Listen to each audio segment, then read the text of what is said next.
What's up, guys? It's Midnight Rose, and today I am going to be playing a horror game interactive book. Okay, let's go.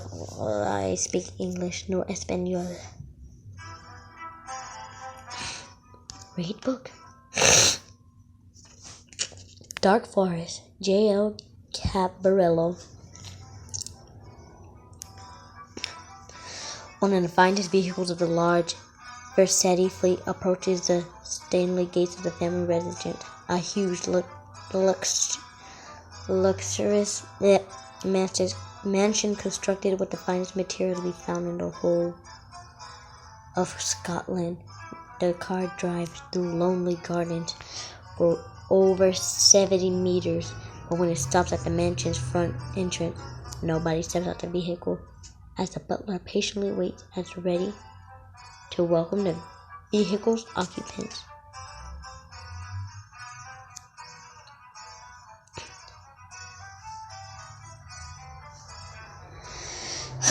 The sound of someone shouting can be heard when the car doors open after a few minutes.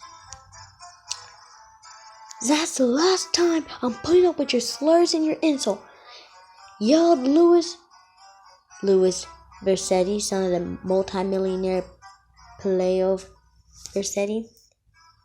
Very slowly and calmly, Louis' father steps out of the car after his son. He doesn't follow him. He just looks at him with a hard, dismissive stare. "You think I don't deserve any of this? Do you think I'm not worthy? Okay, so that's the way it'll be then. I will not accept a penny of your fortune. I will not accept anything that is yours. I'm leaving the house right now," Louis exclaimed, energetically, in a determined tone of a voice, while his father just looked on with a smirk on his face, which, if anything, just provoked him all the more, making him even angrier. Louis turns around slowly and without hesitation begins to walk through the large garden, back towards the mansion's gate. No one makes a single sound. The only thing that can be heard is the sound of shoes as they walk down the paved driveways, those fine shoes which were manufactured in Italy, his father's native land.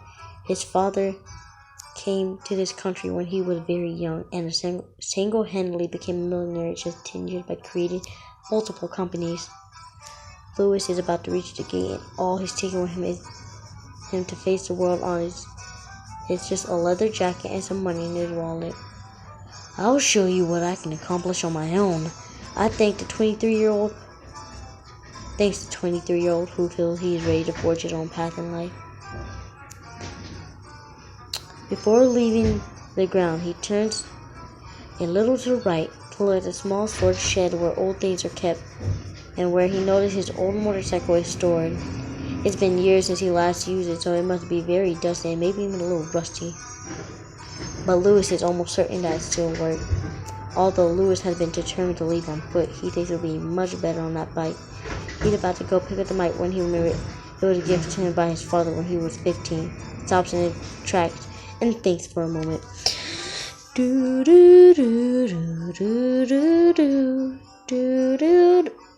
I actually want to go on a motorcycle because if I walk on foot, there's more chance that I will be in horror more earlier on than I want to be. So I'm going to take the motorcycle. The motorcycle is just what he needs to start his new life. Pride is out of place here, and Louis is not prepared to walk out on foot by himself. Decide.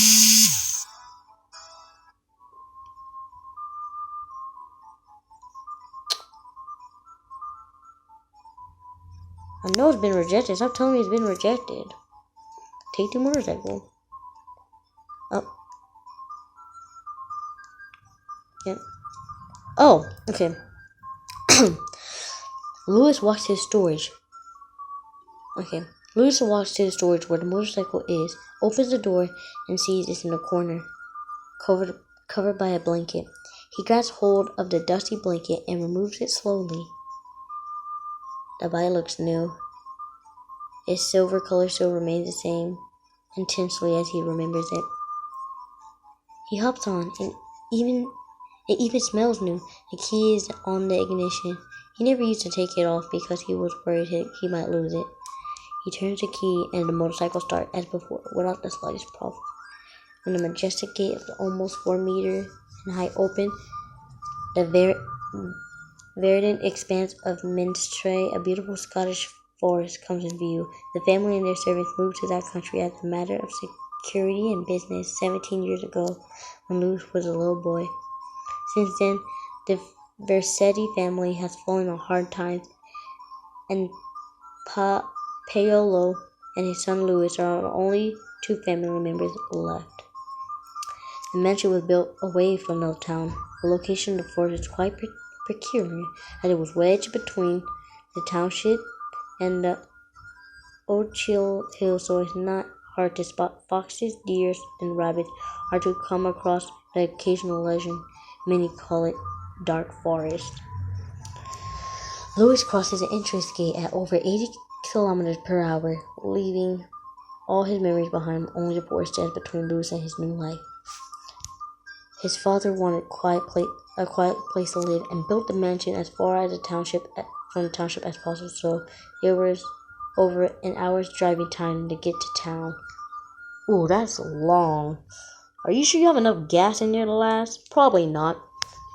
We're still gonna have to go in the dark forest, I'm guessing, because that's the whole point of the game. So let's continue. When he's only been driving for about 20 minutes, he already felt as free as the wind, savoring all the possibilities which lay ahead, just wait for him. Suddenly, a woman crosses the road in front of him, facing Louis, swerved abruptly to avoid hitting her and causing him to lose control and fall off the motorcycle. Ooh, after receiving several blows all over his body, Louis is lying on the ground as a woman.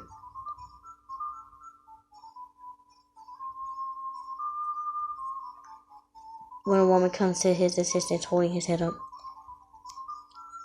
Are you okay? Louis asked the young woman, even though he is still dizzy and felt a bit dazed. I can't talk to you, she said as she runs. She was an exotic beauty. Her features were not at all Scottish. Louis watches as the woman quickly disappears into the forest. This is how you get yourself killed. So I'm gonna wait and recover real quick.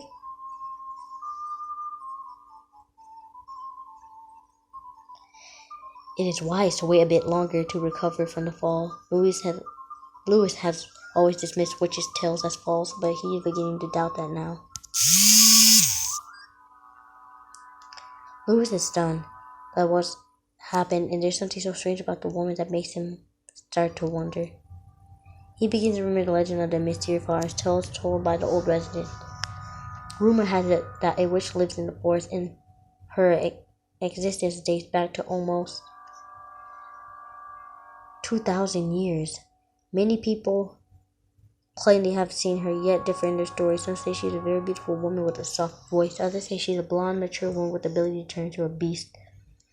And others describe her as a nimble, swift old woman. Of course, all of this is usually assembled with the addition of highly adorned and exaggerated stories. Louis is not a person who is easily scared, but this time he prefers to move on. He turns around icy till he hears a voice from Andrew. Could you please help me? He swiftly turns on his heels to see he's the same woman he glimpsed earlier. She's a raven-haired beauty with snow-white skin and hypnotic eyes. There's a tone of concern in her gentle voice. Louis returns to reality quickly, forgetting to tell. He answered, well, of course, tell me what I can do for you. My mother is very ill, and I need your help. We live together a couple of miles away inside the forest. Will you help me? Asked the woman in a gentle, very touching tone of voice. Oh, see, I knew it was going to happen anyway. Told you, no matter what, if I stopped or anything, it was still going to happen. Louis just can't refuse. Just nods his head and follows the woman who is truly beautiful. Night falls before they arrive. It's obvious she knows her way very well, as she does not hesitate for a moment and walks straight to the house. It is a small dwelling, a bit weird and apparently lit by candlelight. I must admit that I feel a bit uncomfortable talking to you, as I haven't spoken to anyone in 12 years, and my mother hasn't been taking care of me. while my mother had been taking care of me. Her rules are very strict. She looks at Louis and lowering her gaze, thinks for a moment. Her mother had never allowed visitors of any sort, and that normally could have serious repercussions. Although, strangely enough, this time her mother had said she would need help, but she's specifically asked her to go seek the assistance of a woman or a child. Okay, come in, said the woman gently. And don't be surprised by anything you may see. Louis hesitates momentarily by the woman's word, but goes in to see what the situation is.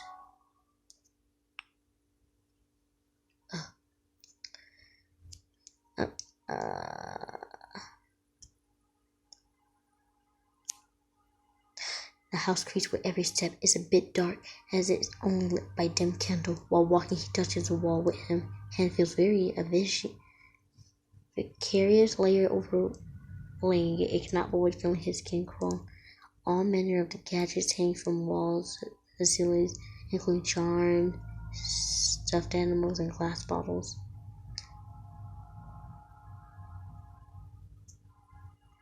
Louis cannot help but revealing his surprise at the size of the house, as what on the outside seems so small. A cabinet is much larger on the inside.